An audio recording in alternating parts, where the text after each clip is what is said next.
In the depths of a chilling mystery, a name echoes through the corridors of uncertainty.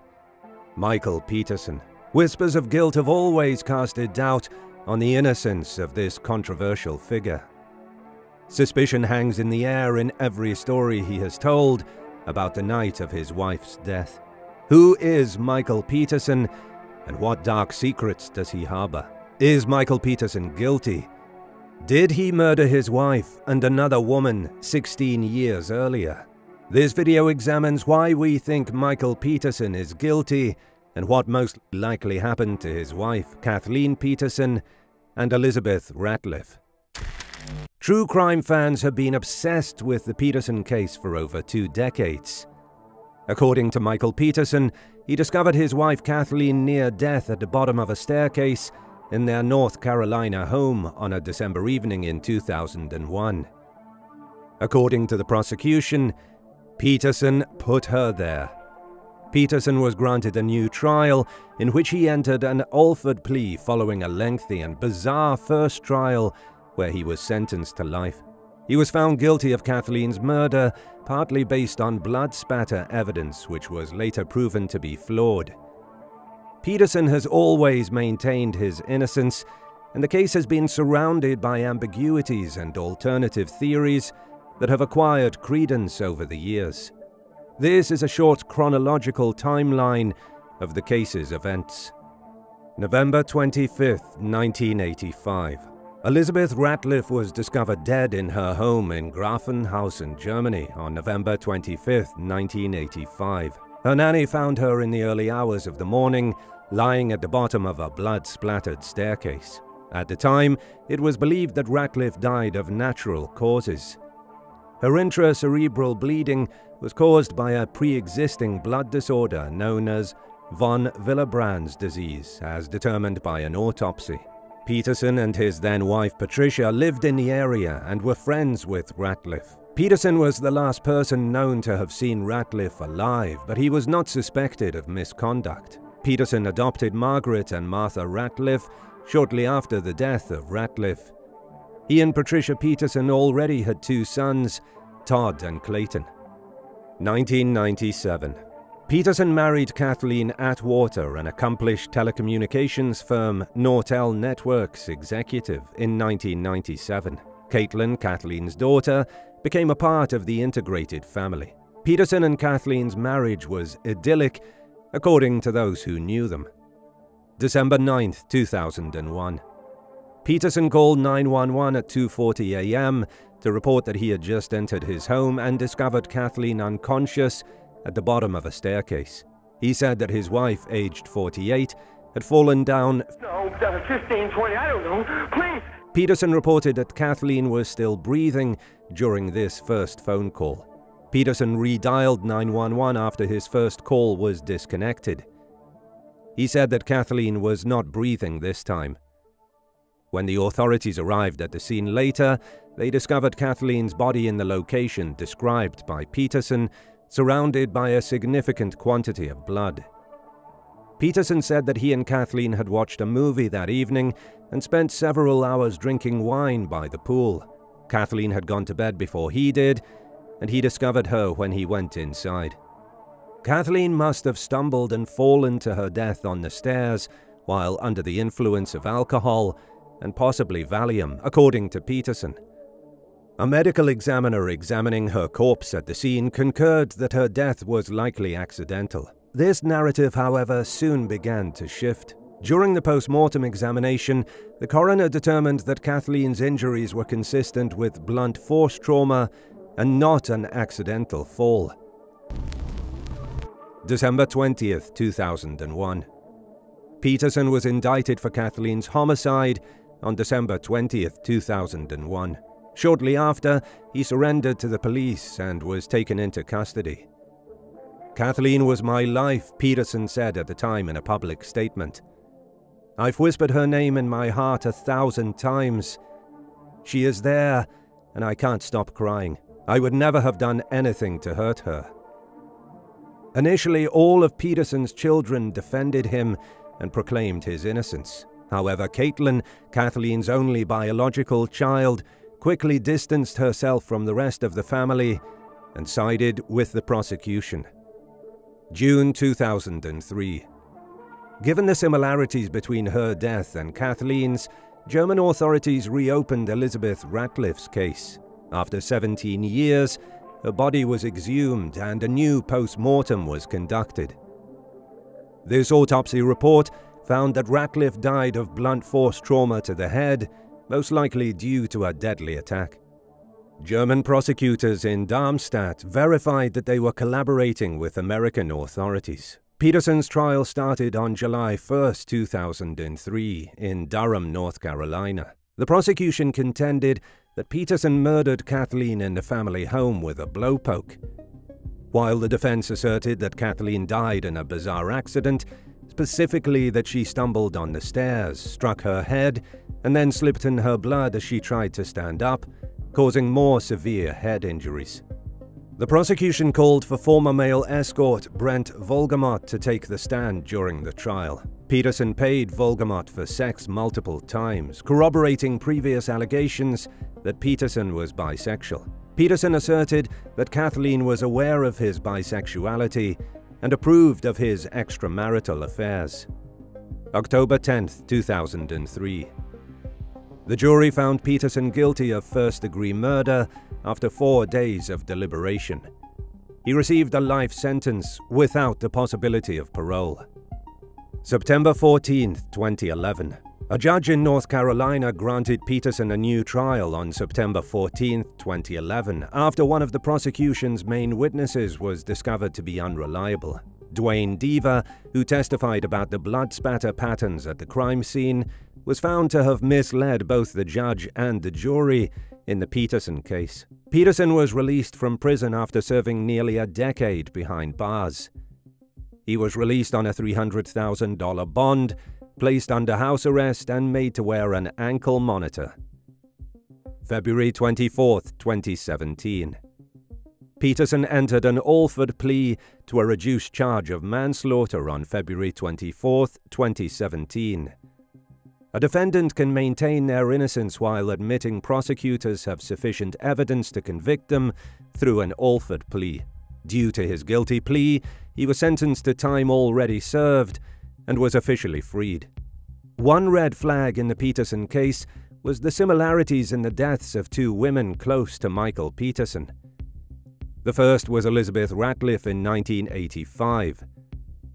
Elizabeth Ratliff's untimely demise in November 1985 became a flashpoint in Peterson's prosecution for the murder of Kathleen. The Durham medical examiner therefore exhumed Elizabeth Ratliff's body and performed a second post-mortem.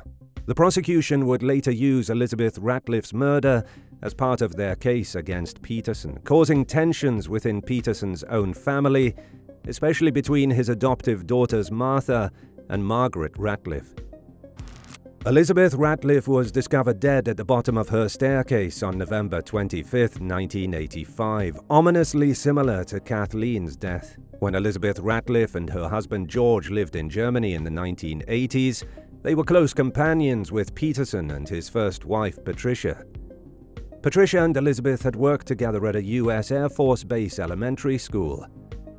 Elizabeth and George had two daughters, Margaret and Martha, whom Peterson adopted after their deaths, along with a sizable life insurance policy. Michael Peterson was the last person believed to have seen her alive the night before, when their families had dinner together at her residence. Like Kathleen, Ratliff was discovered at the bottom of her stairs with head injuries. Her death was investigated at the time by the U.S. military police in Germany, and an autopsy revealed that she died from an intracerebral hemorrhage. In April 2003, a medical examiner from Durham conducted a second autopsy and decided that Ratliff's cause of death was homicide. The medical examiner found that Kathleen Peterson and Elizabeth Ratliff both sustained similar head injuries, including 7 lacerations caused by blunt force trauma. In her report, Dr. Deborah L. Radish concluded that Elizabeth Ratliff's injuries were inconsistent with a fall down a set of stairs. Instead, they show multiple blunt force impacts, either from blows to the head caused by a blunt object or the head being forcibly struck against a hard surface. It is further my opinion that these injuries were incurred while Mrs. Ratliff was alive and are of sufficient severity to have caused her death. Peterson's life in Germany and possible crime there would resurface as two women would give testimony against him. Karen Harm said that she saw Peterson fleeing from Ratliff's house on the night she died. Harm's inability to travel to the Durham court case due to a medical condition prompted Judge Orlando Hudson to enable her to testify via a written statement. Because Harm's statement was written in German, prosecutors withdrew it. According to prosecutor Freda Black, officials could not find a court-certified translator to translate the affidavit into English. Amy Beth Berner, Ratliff's friend, told the lawyers that Peterson's actions did not make sense and that she had always been suspicious of him. Mike Peterson was the person on the scene. Liz had boots on her feet. She never wore boots on her feet when she was at home, she said. Michael had told me he'd been in the CIA at some point and had point-blank murdered someone while he was in Vietnam. That concerned me, she added. Berner also claimed when she had child custody problems, Peterson had an unsettling solution. Michael came to me at that point and he said he had connections and if I wanted to have her knocked off, he could do that, Berner said. The evidence against Michael Peterson in Kathleen's death is more compelling than that of Ratliff's due to the extensive investigation and media scrutiny surrounding the case. These are the 5 reasons we think Michael Peterson killed his wife. Number 5. The bloody footprint. A bloody footprint was discovered on the back of Kathleen's sweatpants, facing the floor when police arrived, contradicting Peterson's account. In addition to blood on Michael's trousers, there was evidence that some of the blood at the crime scene had been cleaned up before the EMTs arrived.